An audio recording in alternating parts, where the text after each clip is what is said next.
හොඳයි සියලු දෙනාටම මේ අවුරුද්දේ පළවෙනි පොහොය පුර 15ක් පුන් පොහෝ දිනේදී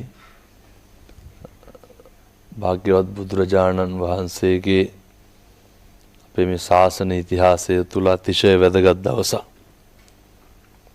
අදිෂ්ඨානයක් කරගන්න පුළුවන් ජීවිතේම මංගල්‍යයක් වෙන්න. ප්‍රාර්ථනා කරන්න පුළුවන් විශේෂ දවසක් අද. මේ සියලු දෙනාම සූදානම් වෙලා සිටින්නේ බලාපොරොත්තුෙන් ඉන්නේ. මුළු ජීවිතයක් හැඩගස්ව ගන්න පුළුවන් විශේෂ සූත්‍රයක් අධ්‍යයනය කරන්න සාකච්ඡා කරන්න. එහෙමයි. ඔය බුද්ධ කාලීන ಭಾರತයේ මිනිස්සු අතර බරපතල ගැටලුවක් ඇති වුණා මොනවාද මේ මංගල කාරණා කියලා.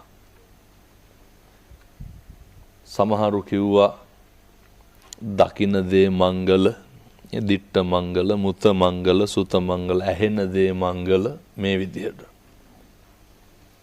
මිනිස්සු අතර විතරක් නෙමේ අවසානයේ මේ ප්‍රශ්නේ ගියා කවුරු ගාවටද? දිව්‍ය ලෝකෙටත් ගියා. එහෙමයි.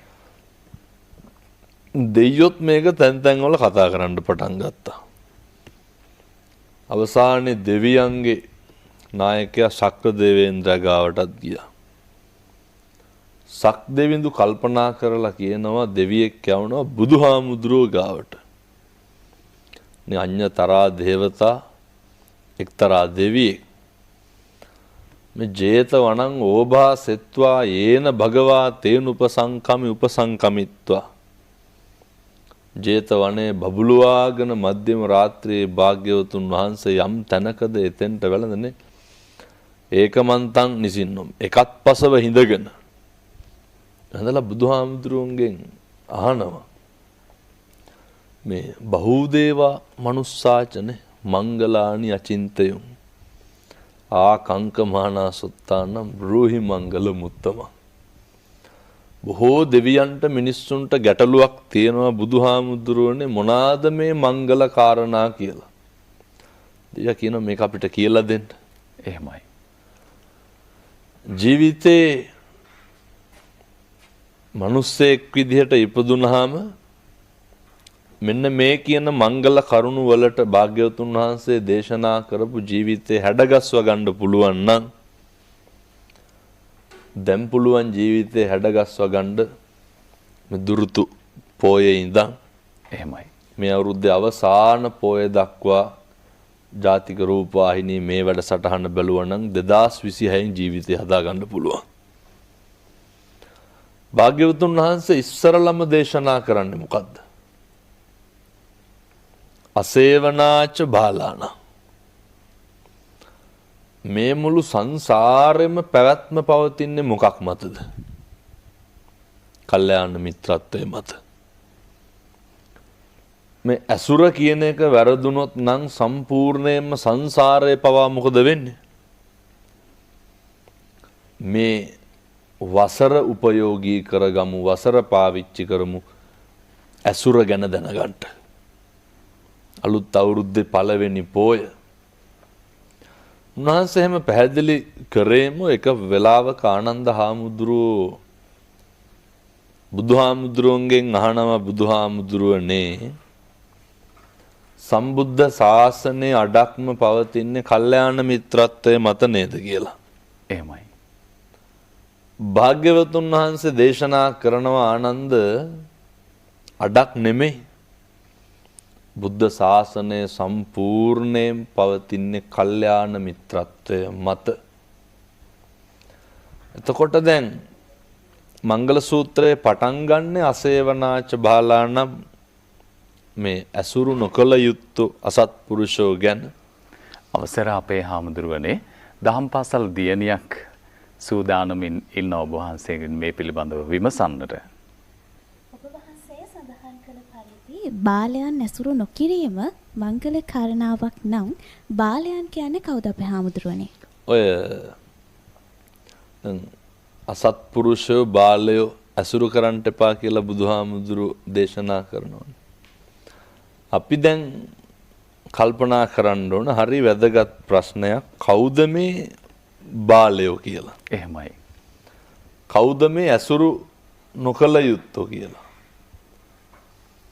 ඔය භාග්‍යවතුන් වහන්සේ දේශනා කරන පව්කාර මිතුරු 4 දෙනෙක් නේ අඤ්ඤ දත්තු හර පාප මිතුරා. මිතුරාගෙන් යමක් අරගෙන යන්නටම උත්සාහ කරනවා. කුඩා දෙයක් දී විශාල දෙයක් බලාපොරොත්තු වෙනවා. තමාගේ ඵල ප්‍රයෝජනය සඳහාම ඇසුරු කරන උදවියේ ඉන්නේ. මේක තමයි මේකේ හැටි. හොඳට බලන්න ඕනේ මේ දරුවෝ අපිට කොතන හරි වැරදිච්ච තැනක් තියෙනවා නම් ඒ නොගැලපෙන පුද්ගලයෙක්ින්ද. එහෙමයි. කොතන හරි වැරදෙන තැනක් තියෙනවා නම් ඇසුරු කරන්න නුසුදුසු කෙනෙක් නිසා. මම දැන් ඔය පුනරුත්ථාපන කඳවුරු වල බන්ධනාගාරවල ධර්මදේශනාවලට වඩිනවනේ. ඒ බහුතරයක් තරුණයෝ මද්ද්‍රව්‍ය වලට ඇබ්බැහි වෙලා ඉන්නේ ඇයි? අසුරමයි ගැටලුව. මට කියනවා හාමුදුරුවනේ පළවෙනි පාර විවිධ මද්ද්‍රව්‍ය තියෙනවනේ හෙරෝයින් කුඩු. කවදාවත් පාවිච්චි කරන්න හිතුවේ නැහැ යාළුවොත් එක්ක තැනකට ගියා. ගිහින් ඉන්නකොට අරවා පාවිච්චි කරන කෙනා කිව්වලු මන් දිහා බලලා කම්මැලි වගේ නම් ඇවිල්ලා එකක් ඇදගනින් කියලා. ඒ කරලා කිව්වලු කෙරුවට කමක් නැහැ හැමදාම පුරුදු වෙන්න එපා කියලා. එහෙමයි. එක දරුවෙක්වත් නැහැ. අපේ රටේ මත්පෙති හැම තැනම තියෙනවනේ දැන්. එක දරුවෙක්වත් නැහැ. අර මට මේ දේ පාවිච්චි කරන්න ඕන කියලා එකපාරම හිතලා කඩෙන් ගත්ත දරුවෙක් ඉන්නවද? ඒවට ඇබ්බැහි වෙච්ච දරුවෝ කියලා තියෙනවා. ඉස්සරලම පෙති දෙකක් දීලා කිව්වලු උඹට දෙකක් වැඩි වෙයි එකක් දාපන් කියලා. පැහැදිලිද මේ දරුවන්ට මං කියන එක? හරි ඉක්මනට අපිට නේ අර උපදෙස් දීලමයි වරදට පොළඹවා ගන්න. මේ ජීවිතේ වැරදිච්ච තැනක් තියෙනවා නම් අනිවාර්යෙන් එතන ඉන්නවා අසත්පුරුෂයෙක් ඉන්නවා. එතන අනිවාර්යෙන් ඉන්නවා බාලයෙක් ඉන්නවා. භාග්‍යවතුන් වහන්සේ දේශනා කරනවා මේ පෞකාර මිතුරෝ අතර වචී පරම මිතුරා වචනයෙන් පමණක් උපකාර කරන මිත්‍රයෝ ඉන්නවා. උපකාරයක් අවශ්‍ය වුණහම අර අපහසුතාවයේ දක්වනවා ඒක මට කරන්න හම්බෙන්නේ නැහැ කියලා. මේ සමාජේ ඕන තරම් එහෙම මිනිස්සු ඉන්නවා. අර කතාවට විතරක් ඉන්න උදවියේ ඉන්නේ. මම මේ කියන්නේ යාළුවා වෙනුවෙන් බෙල්ල තියන්න කියලා එහෙම නෙමෙයි. එහෙමයි. උපකාරයක් කරන්න පුළුවන්කම තිබිලත් මුදිතාව කියන ගුණය නැති වුනහම ඒ කියන්නේ අනෙකට ඊර්ෂියා නොකර ඉන්න පුළුවන්කම නැති වුනහම වචනයෙන් යහපත ප්‍රාර්ථනා කරලා හදවතින් ප්‍රාර්ථනා කරනවා අයහපත. දැන් ඔය හරි වැදගත් කාරණයක් තමයි බාලයෝ අපෙන් හොයන්න එපා පිටින් හොයන්න. මං කියන එක මම පැහැදිලි කරන්න. එහෙමයි. බාලයාගේ තියෙන ගති ලක්ෂණ බාලයාගේ තියෙන ඒ පෙන්눔 කරන ස්වභාවයන් උදාහරණයක් විදිහට බාලයා හොයන්න ඕනේ අපි තුලින් බාලයෙක් ඇති කරගන්න එපා. අර මං පැහැදිලි කරන්න මිනිස්සු දෙන්නේ මිනිස්සු ගාව තියෙනෙව්වනේ. එහෙමයි. අපි දැන් දැනගන්න ඕන මම ගාව තියෙන්නේ බාල දේවල්ද වැදගත් දේවල්ද කියලා. අපි අනේකා එක ගනුදෙනු කරනකොට අනේකා තුල අසත්පුරුෂකම් ඕන තරම් තියෙන්න පුළුවන් නේ. එහෙමයි. අනෙක තුල ඕන තරම් ඔය කැතකම තියෙන්න පුළුවන්, වංචාව තියෙන්න පුළුවන්. අපි ගාව එහෙම වුණා කියලා අපි බාලයෙක් වෙලා හරියනවද? අපි හොඳ ක්වොලිටි එකක් මේන්ටේන් කරන්න පුරුදු වෙන්න ඕනේ. ඒ සත්පුරුෂකම විතරක් අපි ගාව තියාගන්න ඕනේ. උදාහරණයක් විදිහට අනෙකා ගාව තියෙන අපි හිතමුකෝ අනෙකාගේ ගතු කේලම් කියන සමහර යාළුවෝ ඉන්නවනේ නේ. ඕන තරම් හම්බෙනවා අනෙකාගේ හම්බෙච්ච ගමන් කියන්නේ අනෙකාගේ වැරදි. එහෙමයි. කවදාවත් ඇසුරුනම් කරන්න එපා. භාග්‍යවතුන් වහන්සේ දේශනා කරනවා මේ අනුප්පිය භානී පාප මිතුරා. අර අපි කරන ඕනෑම ක්‍රියාවක් එක හොඳ හෝ වේවා නරක හෝ වේවා අනුමත කරන යාළුවෙක් සේරටම ඉන්නවනේ. දරුවෝ කියනවනේ නේද ඔය. මම කරන ඕන එකට ඌ මාත් එක්ක ඉන්නවා කියලා. කවදාවත් එහෙම මිත්‍රව ආශ්‍රය කරන්න එපා. එහෙම මිත්‍රව තියාගත්තාම කවදාවත් අපිට නිවැරදි වෙන්න හම්බෙන්නේ නැහැ. අපේ හිතට එන ඕනෑම වැරදි සිතුවිල්ලක් ක්‍රියාත්මක කරන්න අවස්ථාව හම්බෙනවා. ඔබ වහන්සේ දේශනා කරන මෙන්න මේ කාරණාව ඊටම වැදගත්. අපි කොහොමද තෝරා බේරාගන්නේ කියන කාරණාව. අපේ දහම් පාසල් පුතෙක් සූදානමින් ඉන්නවා මේ ගැන විමසන්න. අවසරයි ස්වාමීන් වහන්සේ, එහෙම වරදට යොමු වුණු කෙනෙක් හරි පාරට ඇරගෙන ඒ කෙනාගේ ජීවිතේ ලස්සන කරන චේතනාව මුල් කරගෙන ඒ කෙනාව ඇසුරු කරන්නට අපි හිතනවා නම් ඒක කරන්නට ඕනි යම්කිසි සීමාවක් දුරපරාසයක් තියනවද? හරි වැදගත්. ඔය සීමාවක් තියෙනවා. එහෙමයි.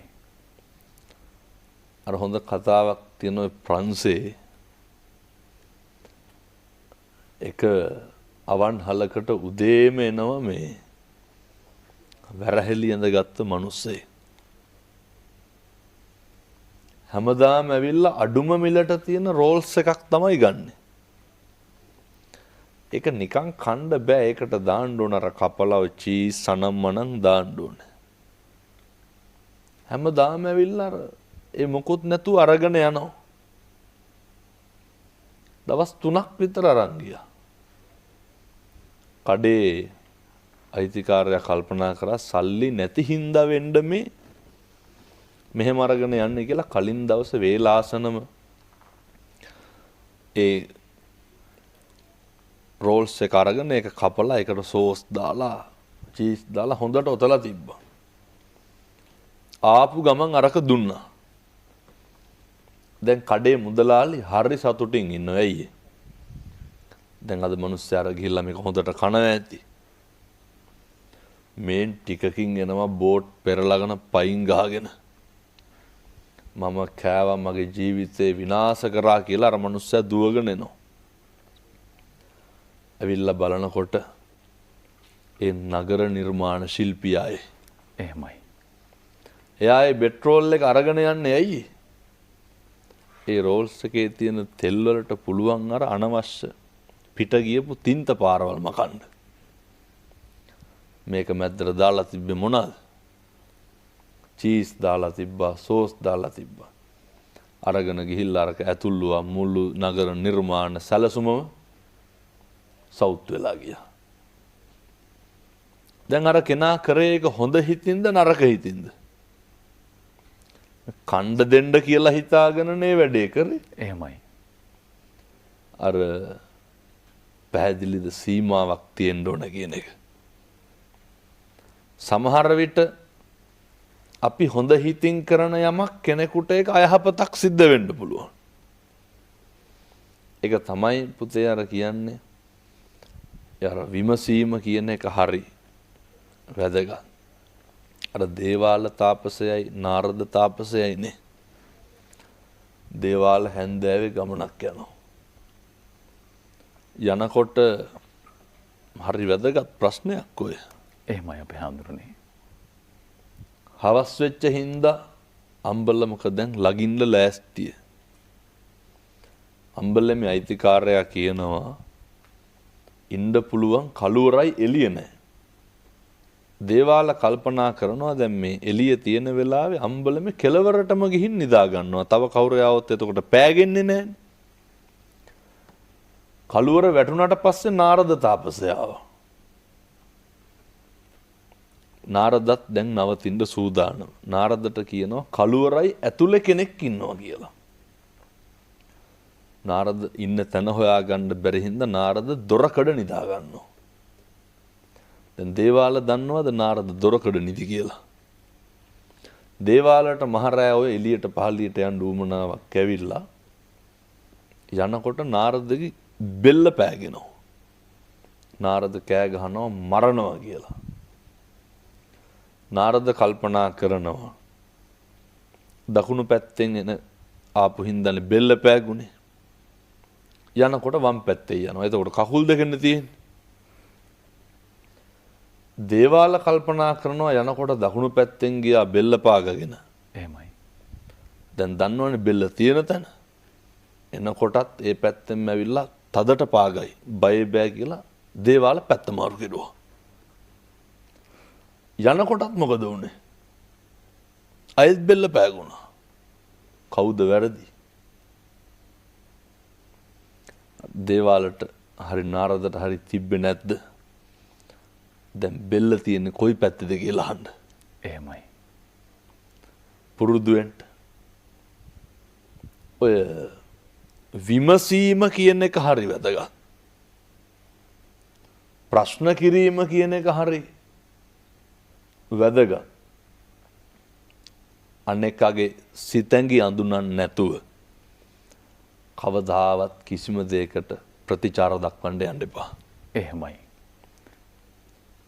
අනෙකගේ සිතැඟි කොයි විදිහටද ක්‍රියාත්මක වෙන්නේ කියලා දන්නේ නැතුව උදාහරණයක් විදිහට තද්දටම මත්ද්‍රව්‍ය වලට ඇබ්බැහි වෙච්ච තරුණයෙක් ඉන්නවා කියමුකෝ. එතකොට අපිට පුළුවන් ද එකපාරම මේ මිනිස්සයා කාමරයකට දාලා වහලා උක පහදන්න පුළුවන්? එහෙම බෑ. ඒවට විද්‍යාත්මක ක්‍රම තියෙනවා, මනෝවිද්‍යාත්මක ක්‍රම තියෙනවා. වැරදි පාරට යොමු වෙච්ච කෙනෙක් හරි පාරට ගන්නකොට යම් යම් සීමාවන් තියෙනවා. ඔය සමහරක් දේවල් වලට ඒවා නොදැන කරන්න ගියපුවාම හරි පාරට ගන්න කෙනාගේ ජීවිතෙන් පවා වන්දි ගෙවන්න වෙන වෙලාවල් තියෙනවා. එහෙමයි.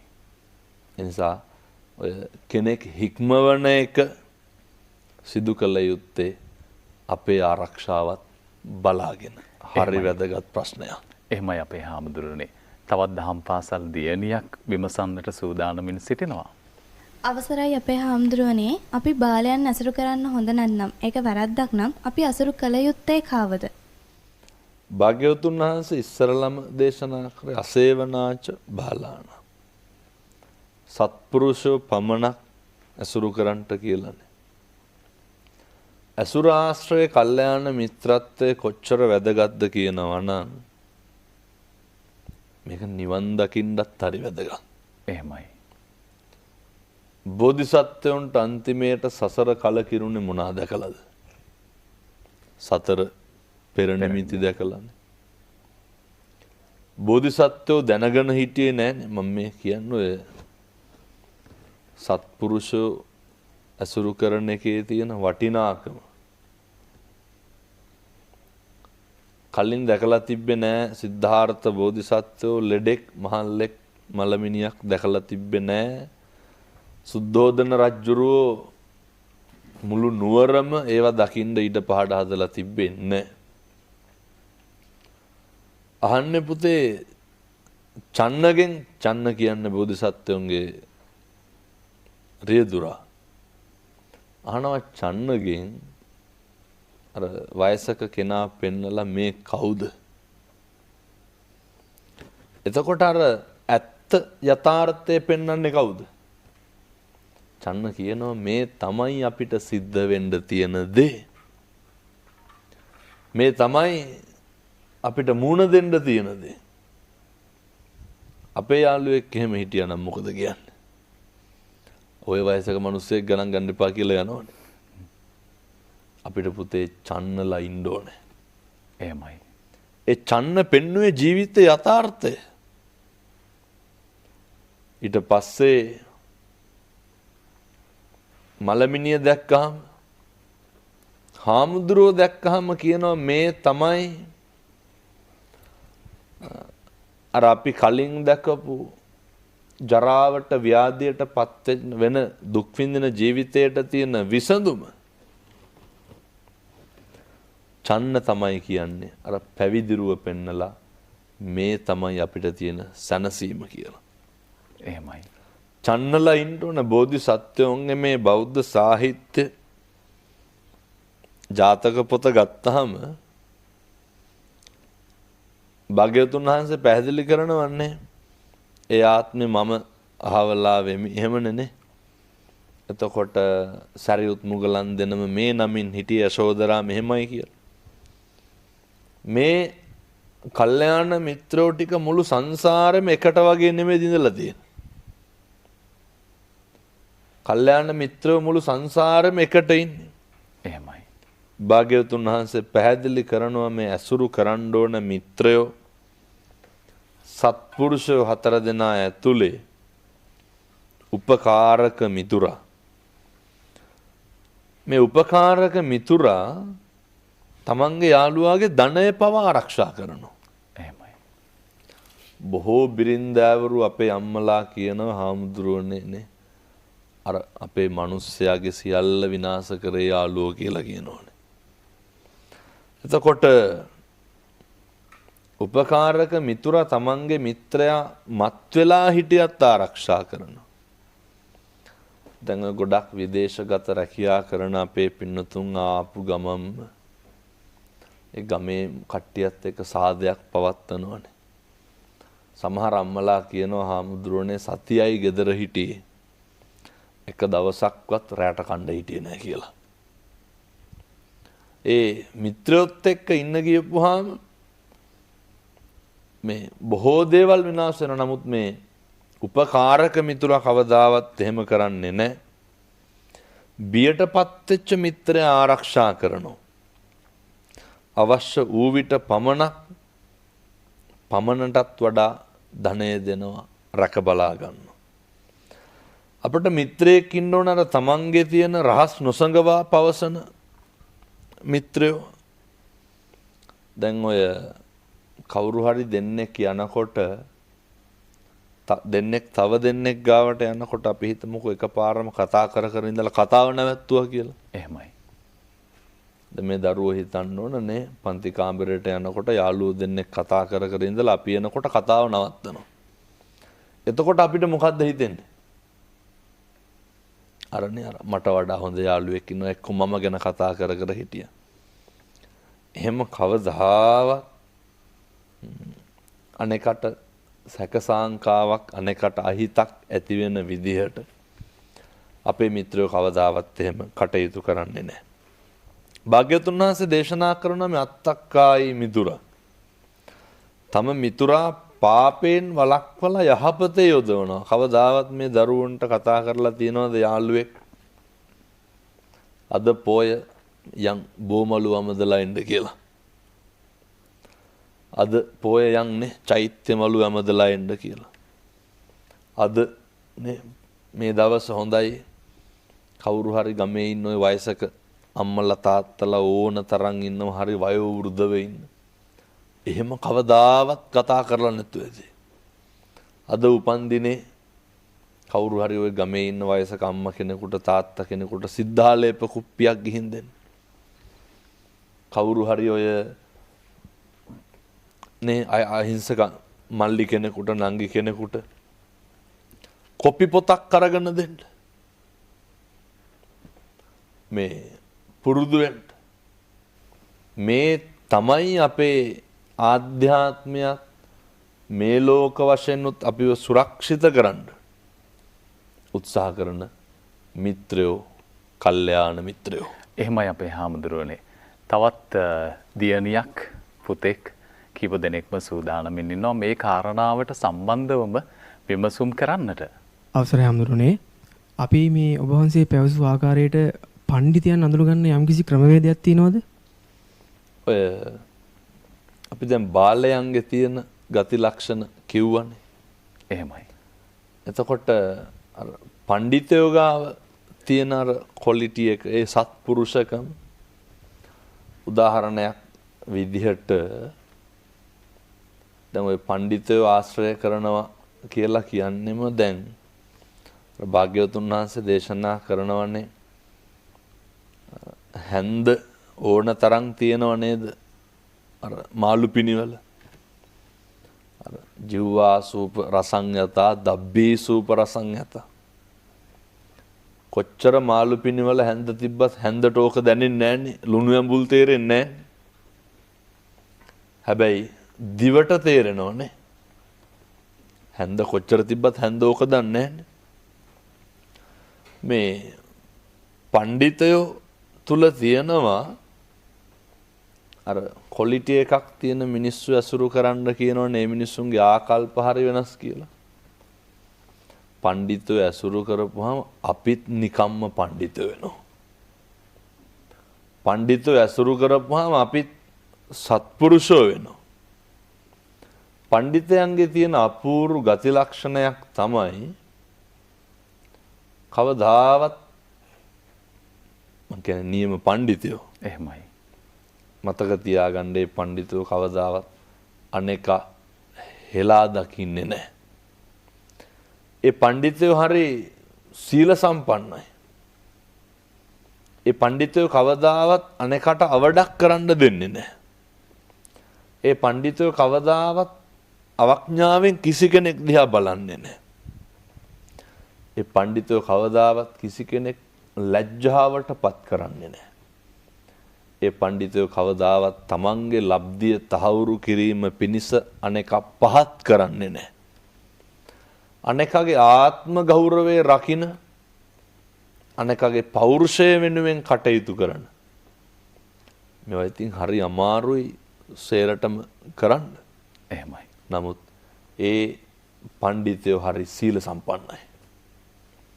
ඔය ඕනම ආයතනයක ඕනම තැනක ඉන්නවනේ දැන් තමන්ගේ ගොඩ වඩා ගන්න අනෙකට කේලම් කියනනේ අනෙකව බැහැර කරන පාසල්වල ඕනම සමාජ සංස්ථාවක ඉන්නවා තමන්ගේ මතය තහවුරු කරගන්න අපි හිතමුකෝ දැන් ආයතනයක උසස් වීම තරඟයක් තියෙනවා කියලා. කොච්චර කේලම් කියනවදනේ. ඒ පඬිතයෝ තුල එහෙම ලක්ෂණ තියෙන්න බෑ. එහෙමයි. පඬිතයෝ ටිකක් පස්සට එනවා. අර මොලේ තියෙන මිනිස්සු ඒ පඬිතයෝ හැප්පෙන්න යන්නේ නැහැ. ඔය ඌරෙක් අභියෝග කරනවනේ සිංහයන්ට. පස්සේ ඌරා ගිහිල්ලා හම්බෙනවා නරියා. නරියාගෙන් අහනවා දැන් සිංහයා මාත් එක්ක එනවා සටනට එනවා කොහොමද දිනන්නේ? නරියා හරි අපූර්ව විසඳුමක් දෙනවා. මොකද්ද නරියා දෙන? නරියා කියනවා ඌරාට උඹ බහැපන් අසූචි වලකට. ඌරා අසූචි වලකට බැලලා අසූචි වැක්කිරි යනවා කාගාවටද? සිංහයා ළඟට. සිංහයා ඈත ඉඳන්ම කියනවා එන්න එපා ඔහොම හිටපන් උඹ දිනුම් කියලා. එතකොට පඬිතයෝ කවදාවත් ඔය වෛරක්කාරකම් ඇති කරගන්නේ නැහැ. පඬිතයෝ කවදාවත් හිස් දේවල් වලට අර ඔළුව දාන්න යන්නේ නැහැ. පඬිතයාගේ තියෙන සුවිශේෂී ලක්ෂණයක් තමයි අර නච්චාදේපි කෞපීනං දංශමසකාපහම් සුනක් පුච්චම් වරතම් පණ්ඩිතං ධර්ම වර්ජිතං. සංස්කෘත පඬිවරයෙක් කියනවා පඬිතයා තුල හොඳ විනයක්, හොඳ සදාචාරයක්, හොඳ හික්මීමක් තියෙනවා. ඒ පඬිතයෝ හරි වටිනවලු, පඬිතයෝ හරි වැදගත්ලු. ඒ සමාජයට විනය සදාචාරයේ හික්මීම පඬිතයාගේ මූලික ලක්ෂණයක්. එහෙමයි අපේ හාමුදුරුවනේ. දැන් කෙනෙකුට හිතුනොත් මම පඬිතයන් ඇසුරු කරන්න ඕනේ කියලා ඒ හිතන වෙලාවට පඬිතයන් හිතුවොත් මම කියන පුද්ගලයා බාල පුද්ගලයෙක් කියලා මේ සම්බන්ධතාවය ගොඩනගාගන්නේ කොහොමද? ඔය දැන් අපිට තියෙන දැන් කොතනද ඉර තියෙන්නේ පඬිතයා කවුද බාලයා කවුද කියන එක. දැන් බාලයෙක් හිතනවා මම පඬිතෙක් ඇසුරු කරන්න ඕනේ කියලා. මෙහෙම හිතන්න ගියොත් නම් ඔය සෙය්‍යමාන හීනමාන ඇති වෙන්න පුළුවන්. එහෙමයි. එහෙම හිතන්න ගියොත් මම පහත් මම උසස් කියලා ඇති වෙන්න පුළුවන්. එහෙම හිතන්න යන එක නරකයි. එහෙමයි. අපි ළඟ තියෙන අර දැන් වේලුද්වාරාජ සූත්‍ර දේශනාව තුල වේලුද්වාරාජ ගමට බුදුහාමුදුරුවෝ වැඩියට පස්සේ බමුණු අහනවනේ බුදුහාමුදුරුවනේ අපිට ඔය ලොකු දේශනා තේරෙන්නේ නැහැ. මං කියන්නේ මේ අපි අපේ හැටියට ජීවත් වෙන්න එපේ. එහෙමයි. නැත්තම් ඔය මම පඬිතෙක් මම සත්පුරුෂයෙක් කියලා ලොකු මානයක් ගොඩනගා ගත්තොත් එහෙම ඇත්තටම සත්පුරුෂකම අමතක වෙන්න පුළුවන්. එහෙමයි. ඔය මේ කාලේ හරියට තියෙනවනේ විවිධ භාවනා පාඨමාලා මගින් නේ සෝවාන් කරලා දෙනවා සකෘදාගාමි කරලා දෙනවා. අර අපි දැක්කනේ අර බුදු වෙන්න කියලා කෝටි ගාණක් සල්ලි බැඳලා තිබ්බේ. එහෙම දේවල් ඕන තරම් මේකේ වෙනවා. එතකොට අර එහෙම මේ කය වචනය සංවර කරගන්නේ නැතුව මේක කරන්න ගියොත් එහෙම වෙනවා අර හිතින්ම වාගෙන කරන්න ගියොත් මානසික ව්‍යාධීන් වලටපත් වෙන්නත් පුළුවන්. එහෙමයි. ඔබ වහන්සේ සඳහන් කරන්නේ මම පඬිතෙක් කියලා අදිමානෙන් සිටීමත් මම බාලයෙක් කියලා අවමානෙන් සිටීමත් දෙකම නොකළ යුතුයි. භාග්‍යවතුන් වහන්සේ පැහැදිලි අගය කරපු එකන්නේ මධ්‍යම ප්‍රතිපදාව කියන එක. එහෙමයි. අවසානයේ වෙනවා අරනේ කිරිහාමි සිල් ගන්න ගියේ. සියල්ල අතෑරලා දාලා කිරිහාමි මොකද කරේ? අර අමුඩේ විතරක් අරගෙන භාවනා කරනවා. අවසානයේ අමුඩේ කණ්ඩ එනවා මීයක් එනවනේ. දැන් මං කියන්නේ මේ අර මාන්නේ විතරක් ඉතුරු කරගෙන ප්‍රගුණ කළ යුතු දේවල් ප්‍රගුණ නොකර හිටපුවාම අවසානයේ අත් වෙන්නේත් එකම ඉරණම. අමුඩේ කන්න මීයක් ගෙන හින්දා අමුඩේ පරිස්සම් කරගන්න පූසෙක් ගෙනාවා. දැන් පූසට කිරි දෙන්න එපැයිනේ. පූසට කිරි දෙන්න වැස්සියෙක් ගෙනාවා. වැස්සි බලා ගන්න කොල්ලෙක් ගෙනාවා. කොල්ලා ටික කාලයක් යනකොට කෙල්ලෙක් ගෙනාවා. විවාහ වුණා. දෙන්න දරුවෙක් හැදුවා. අන්තිමේට මොකද වුනේ? සනසෙන්ඩ කියලා ආපු තැන ආය පවුලක් නිර්මාණය වුණා. අර කොතනකවත් ජීවිතේ මම දැන් සත්පුරුෂයෙක් මම අසත්පුරුෂයෙක් මම පඬිතෙක් මම බාලයෙක් කියලා ඉරක් ගහගෙන නම් කටයුතු කරන්න එපා. කය වචනය සංවර කරගන්න බලන්න ඕන ඉස්සල්ලාම. බලන්න ඕන කල්පනා කරන්න ඕන හැරිලා මොනවාද මගේ තියෙන දුස්චරිතයේ දේවල් දැන් 2025 අවුරුද්දේ කරපු මොනවාද නොගැලපෙන දේවල් මොනවාද මම කරපු වැරදි මොනවාද මගේ කයෙන් වෙච්ච වැරදි මොනවාද මගේ වචනයෙන් වෙච්ච වැරදි එකිනෙකට බලන්න. මේ පුරපසළොස්වක පොයේ දවසේ ඉඳන් දුස්චරිතෙන් වළකින්න සුචරිතේ හැසිරෙන්න මොනවාද කරන්න ඕන කියලා හිතන්න. එතකොට අපි නිකම්ම පඬිතෙක් වෙනවා. එහෙමයි අපේ හාමුදුරුවනේ. තවත් දහම් පාසල් දියණියක් සූදානම්ෙන් ඉන්නවා විමසන්නට ඔබ වහන්සේගෙන්. අවසරයි අපේ හාමුදුරුවනේ. ඔබ වහන්සේ සඳහන් කරන ආකාරයට අපි පිදී යුත්තන් පුදන අවස්ථාවල ඒ අය පිදී යුත්තන් කියලා අපි හඳුනාගන්නේ කොහොමද? දැන් පිදී උත්තම් පිදීම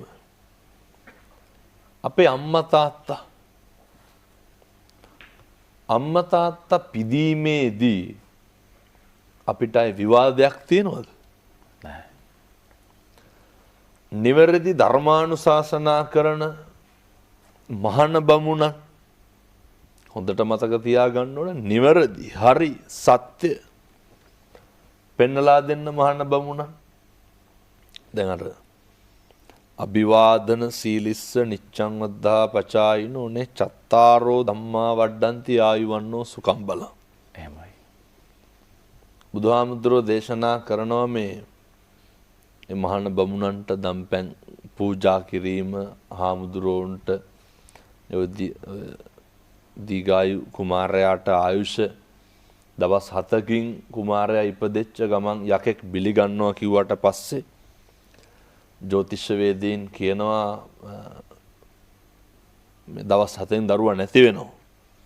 භාග්‍යවතුන් වහන්සේ දේශනා කරනවා ගිහින් පිරිත් දේශනාවක් සූදානම් කරන්න. පිරිත් දේශනා සිද්ධ කරනකොට මහා සංඝරත්නයේ පිරිත් කියන 7 වෙනි දවසේ බුදුහාමුදුරුවෝ වඩිනෝ. ඒ ආනුභාවයෙන් යක්ෂයාට එන්න බෑ. එතන දොරටු අරගෙන ඉන්නේ කවුද එතකොට? ශක්‍ර දේවේන්ද්‍ර අරගෙන ඉන්නවා. අපේ අම්මා තාත්තා පිදීමේදී කවදාවත් අපිට මේ ගැටලුවක් අයහපතක් සිද්ධ වෙනවද? නැහැ. පිදියුත් බොහෝ පිරිසක් ඉන්නවා. නමුත් අපේ සමීපතම දෙන්න අම්මා තාත්තා හින්දා මම මේක පැහැදිලි කරන්න. බොහෝ දරුවන්ට සහ මේ බොහෝ සමාජයට මතක තියෙන්නේ අවුරුදු 5න් පස්සේ ජීවිතේ විතරනේ. අවුරුදු අපේ උත්පත්තියත් මුල් අවුරුදු 5 ඇතුළත විතරක් ගන්න. ඔය මුල් අවුරුදු 5 ඇතුළත මොනවාද අපි තනියෙන් කියලා කරගත්තේ?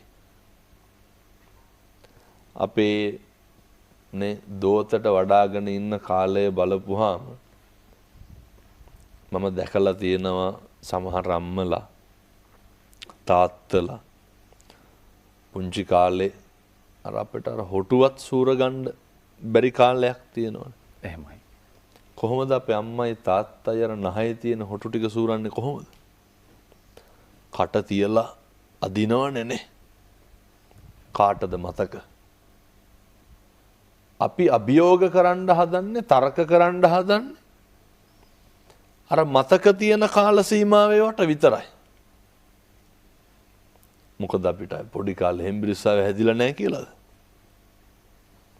එතකොට මේ විදිහට කතා බහ කරන්න, මේ විදිහට අත් දෙක කහුල් දෙක හොඳට තියෙන්න මේ කාගේ අනුභවයේද? අම්මගේ තාත්තගේ අනුභවය. මාස 10ක් කුස ඇතුලේ තියාගෙන ඉඳලා කණ්ඩ කැමති කෑමක්වත් නොකා ඉඳලා හරියට පරිස්සම් කරගෙන අප්‍රමාණ වේදනා විඳගෙන නේ පුංචි කාලේ දරුවෝ බලා ගන්න විදිය. ඒකේ කවුද? අම්මයි තාත්තයි. අම්මයි තාත්තයි පුදන්න. උස්මහත් තුනහම ලොකු මහත් තුනහම අම්මයි තාත්තයි පුදන්න ඕන විදිහත් මෙහෙම පැහැදිලි කරමු. එහෙමයි. අපි අනෙක් පිදියුත්තන් ගැන වෙනම දවසක් අරගෙන සාකච්ඡා කරත් කමක් නැහැ. අර සමීපතම දෙන්න අම්මා තාත්තා නිසා මම මේ පැහැදිලි කරන්නේ. භාග්‍යවතුන් වහන්සේ දේශනා කරනවා අපි දන්නවා බොහෝ තරුණයෝ අම්මටයි තාත්තටයි අම්මට තාත්තටත් තෝ කියලා කතා කරන දරුවෝ ඉන්නවනේ. අම්මා තාත්තා රවට්ටන දරුවෝ ඉන්නවනේ. අම්මට තාත්තට බොරු කියන දරුවෝ ඉන්නවනේ. අම්මට තාත්තට බොරු කරන දරුවෝ ඉන්නවනේ. අපි හිතන්නකො දැන් ජංගම දුරකථන පාවිච්චි කරනවානේ පිළිකාවක් විදිහට. පාවිච්චි කරන්න ඕනේ, ඒකේ වාදයක් නැහැ. අවසානයේ ගිහිල්ලා අම්මයි තාත්තයි ජංගම දුරකථනේ ඉල්ලුවොත් එහෙම දවස් දෙකක් පාවිච්චි කරන්න එපා කියලා මොකද කරන්නේ? ඒක දරුවෝ දෙමව්පියන්ට අභියෝග කරනවා. ජීවිත තර්ජන පවා කරපු දරුවෝ ඉන්නවා. ඔය කාල සීමාව තුළ දරුවන්ට පේන්නේ දෙමව්පියෝ මහා වදකාරයෝ වගේ. මේ යෞවනයේදී ඇතිවෙන ප්‍රබල හැඟීමක් තමයි අර අපි හරි කියන එක. එහෙමයි. යෞවනයේදී ඇතිවෙන අර බාල ලක්ෂණයක් තමයි තමන්ගේ වැරද්ද පිළිගන්න කැමති නැති එක. නිසා හොඳට මතක තියාගන්න මොන ප්‍රශ්න තිබ්බත් පුතේ කවදාවත් අම්මගේ තාත්තගේ හිතනම් රිද්දන්න එපා. භාග්‍යවතුන් වහන්සේ පැහැදිලි කරනවනේ අර උණු වතුර ටික උණු කරලා අම්මයි තාත්තයි නාවණ්ඩලු. කවුද එහෙම දේශනා කරන්නේ? බුදුහාමුදුරුවෝ. එතකොට මේ කටයුතු කරන්න අපට කොච්චර කාලයක් දෙන්නේ?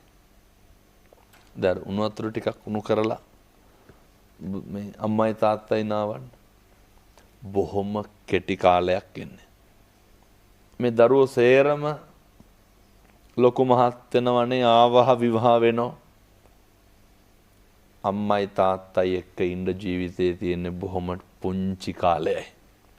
අවුරුදු 18න් 20න් පස්සේ මේ දරුවෝ අම්මා තාත්තා ගාව රැඳෙන්නේ නැහැ. අම්මගේ තාත්තගේ ආශිර්වාදය ගන්න පුළුවන් මේ කාලය තුල ආශිර්වාදය ගන්න. පුළුවන් නම් උදේටයි හවසටයි අම්මගේ තාත්තගේ කකුල් දෙක අල්ලලා වඳින්න. කකුල් දෙක අල්ලලා වඳින්න. මේක නොකඩවා සිද්ධ කරන්න. භාග්‍යවතුන් වහන්සේ දේශනා කරනවා මේ සුවඳ තෙල් ගල්වන්න ලුකාගේද? අම්මගේ තාත්තගේ. අපේ අම්මා තාත්තා වැඩ ඇරිලා ආවට පස්සේ ඔය මේ අම්මේ මහන්සිද අප්පච්චි මහන්සිද කියලා අහලා කකුල් දෙක ටිකක් මිරිකලා දෙන්න. සමහර විට මඩේ ගැහිලා කුලී වැඩ කරලා වරුගණන් බස්වල කෝච්චිවල එල්ලිලා දවසම හිටගෙන ඉඳලා මහන්සි වෙලා එන්නේ. ඒ අම්මට තාත්තට නොකර අපි කාට කරන්නද? එහෙමයි. අම්මා දවසම අවුරුදු ගාණක් තිස්සේ මේ දරුවන්ට මතක කාලේ ඉඳන් අම්මා පාන්දර 4ට නැගිටින්න නැති දවසක් තියෙනවද? අපිට ඔක වේල් කීයක් කරන්න පුළුවන්ද? ඒ අපේ අම්මා. මේ මගේ අම්මේ කියලා අම්මට කතා කරන්න ඕනේ. ඔය බෙරියන් දෙන්නේ එහෙම නැහනේ. අම්මටයි තාත්තටයි. මගේ තාත්තේ කියලා කතා කරන්න ඕනේ. ජීවිතේ පුදුම විදිහට දුක් විඳින දෙන්නේ අපි වෙනුවෙන් ලෝකයක් ගොඩනගන්න කැප වෙන කවුද? අම්මයි තාත්තයි. ඒ අම්මයි තාත්තයි පුදන්න භාග්‍යවතුන් වහන්සේ දේශනා කරනවා. පැදකුණු කරලා වඳින්නලු. වන්දනාමාන කරන්න ඕන අම්මටයි තාත්තටයි. ඒ ආශිර්වාදේ හරි වටිනවා. එහෙමයි. සතුටු සාමීචයේ දෙන්නලු කාත් එක්කද? අම්මයි තාත්තයි එක්ක. නේ අම්මා කුස්සිය උයන වෙලාවට තාත්තා ඉන්න වෙලාවට හරි ලෙන්ගතුව ජීවත් වෙන්න අදිෂ්ඨාන කරගන්න දෙමව්පියන් පුදන්න. තවත් දහම් පාසල් පුතෙක් සූදානමින් ඉන්නවා අපේ ස්වාමීන් වහන්සේගෙන් විමසුමක් කරන්න. අවසරයි අපේ හැඳුනනේ. පිදියුත්තන් පිදියුතු දේවල් මොනවද අපේ හැඳුනනේ? දැන් අපි භාග්‍යවතුන් වහන්සේ දේශනා කරපු විදිහටම මෙතෙක් සාකච්ඡා කරෙත් නේ. දැන් මහාන බමුණෝ පුදන්න ඕනේ. ඊට පස්සේ දෙමව්පියොන්ට සත්කාර කරන්න ඕනේ. වැඩිහිටි උදවියට සත්කාර කරන්න ඕනේ. දැන් මේ දරුවන්ට කරන්න පුළුවන් වැඩ ටිකක් විතරක් මම කියන්න. එහෙමයි. ජීවිතේ පුරුදු වෙන්න ඕන පිදිය යුත්තම් පිදීමේදී අනේකගේ දුක වේදනාව කඳුල බඩගින්න අඳුර ගන්න. අනේක සහකම්පනයේ කරුණාව කියන එක ඇති කර ගන්න. දැන් අපි හිතමුකෝ මාසෙකට සැරයක් පොඩි කාලේ ඉඳන් මේවා කරන්න පුළුවන් නම් වටිනවා. වයසක අම්මා කෙනෙකුට තාත්තා කෙනෙකුටනේ පෙනඩෝල් කාඩ් එකක් අරගෙන දෙන්න. එහෙමයි. සිද්ධාලේප කුප්පියක් අරගෙන දෙන්න. පින් සිද්ධ වෙන්නේ නැද්ද? පිං සිද්ධ වෙනවා. ඊට පස්සේ කවුරු හරි ඔය ඉන්න නංගියෙකුට මල්ලියෙකුට එක කොපි පොතක් අරගෙන දෙන්න. පිං සිද්ධ වෙන්නේ නැද්ද? පිං සිද්ධ වෙනවා. මහා ප්‍රඥාවන්ත භික්ෂුන් වහන්සේලා අතර අග්‍රස්ථායක සරියුත් මහරහතන් වහන්සේ මොකද්ද කරපු පිංකම? ඔය එක තල්පතයි එක පන්හිඳයිනේ දන් දුන්නේ. අපිට මහාන බමුණෝ පුදනකොට පුදන්න පුළුවන් විවිධ ක්‍රම තියෙනවා. මම මේ කියන්නේ තියෙන සේරම දෙන්න ඕන දන් දෙන්න ඕන කියලා හැම නෙමෙයි. අම්මා තාත්තා පිදිය යුතු ආකාරය පිළිබඳ බොහොම අපූර්වට අපි පැහැදිලි කරගත්තා. අපි නැති බැරි උදවියට පුදන විදිහක් තියෙනවා. එතකොට භික්ෂුන් වහන්සේලාට පුද සත්කාර කරන විදිහක් තියෙනවා. ඒවා අපේ සංස්කෘතියෙන් ලැබුණු හොඳ දායාද. එහෙමයි. යහපත් දේවල් ප්‍රධානය වෙලා අපේ සම්ප්‍රදාය තුල ඒවා සිද්ධ වෙලා තියෙනවා. එතකොට දැන් අදටත් අපේ ගංගෙවල් වල නේ ගොයන් ටික කපුවා ඉස්සරලා මොකද කරන්නේ? ඒක බුදුහාමුදුරුවන්ට. ඊට පස්සේ ගහක ගෙඩියක් හැදුනත් අපේ ගමක මොකද කරන්නේ? පන්සලට බුද්ධ පූජාව තියන්න ඕන කියලා. ලිඳක් කපලා ඉස්සරලා මෙන වතුර ටික කොහාටද? බෝධින් වහන්සේ නාවන්න ඕන කියලා. නිසා ඔය පිදියේ උත්තන් තේරුම් අරගෙන අපිට තියෙන්නේ යම්සේද ගරු කරන්න ඕන යම්සේද. දැන් බස් එකේ යනකොට අපි හිතමුකෝ වැඩිහිටියෙක් හිටගෙන ඉන්නවා, කිරියම්ම කෙනෙක් කිරියත්තා කෙනෙක් හිටගෙන ඉන්නවා කියලා. අන්න පිදිය යුතු අවස්ථාව. අන්න ගරු කළ යුතු අවස්ථාව.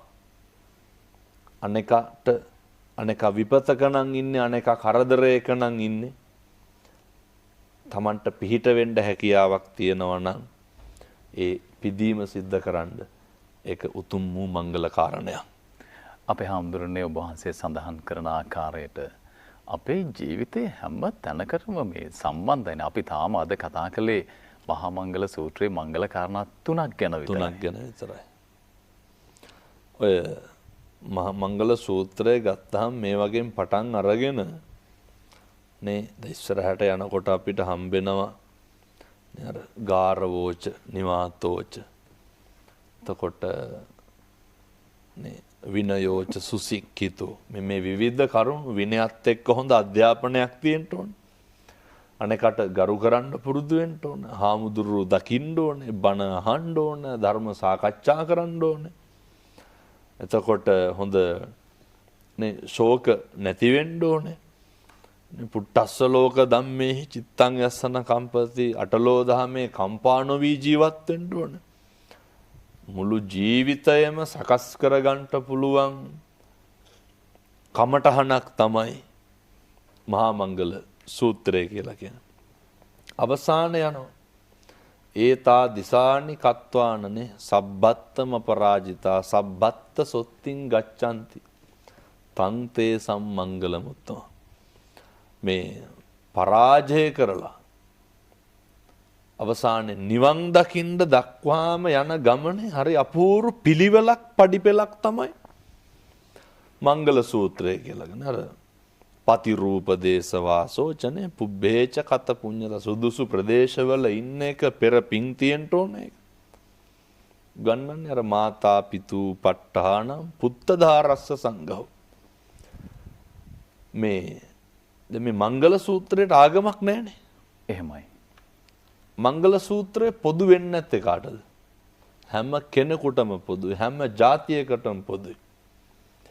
එතකොට පුත්තදාරස්ස සංඝ අම්මට තාත්තට සලකන එක, අඹදරුව පෝෂණය කරන එක, අනාකුලාච්ච කම්මන්තා නොකල යුතු කර්මාන්ත ගැන අවබෝධයක් තියෙන එක.